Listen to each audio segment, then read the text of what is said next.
guides. Their guides are all like, for the most part, college young professionals, as you would imagine, college kids, young professionals. They do it all by reservations only because this is all they have. But if you, like I was here Saturday and they had a group up in the trees. It was late in the afternoon. It was probably like, I don't know, 4 o'clock. There's a group of 10 going through, you know, $800 worth of a group going through with 2 guides at $15 an hour. So you can imagine the return on that time of 2 hours with 2 guides, $800 for that group. Other people were coming off the road and pulling in going, can we go? Like just kind of drop by. We didn't have reservations. 3 or 4 people stopped by and they said, no, like that's our last deal. I was like, oh my gosh, like I would just have hours of operations. I'd be open from 8 to whenever.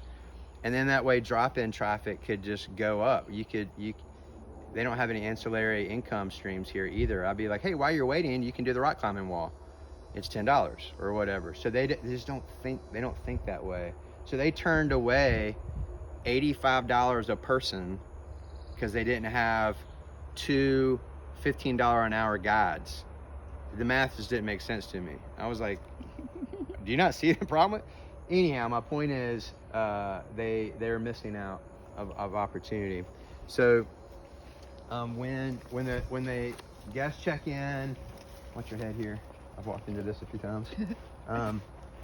They take them out here, which this area could look nicer, and they put all their gear on them here.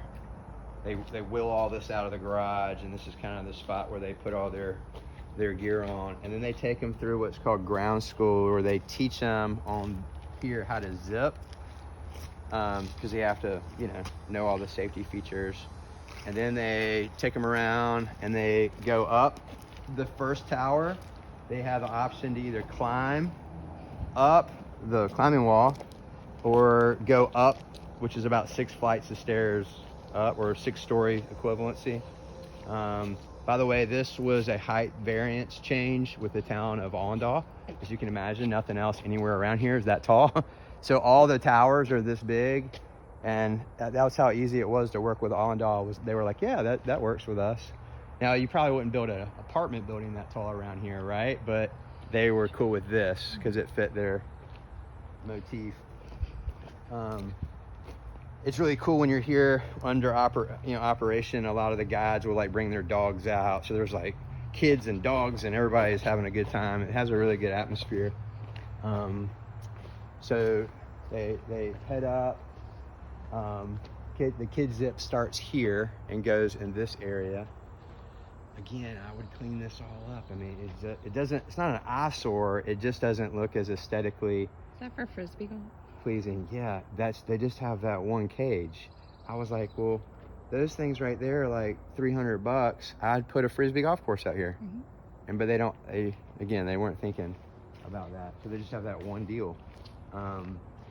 Let's see, let's walk this way, and then I'll take you down this way just to see how the whole thing is kind of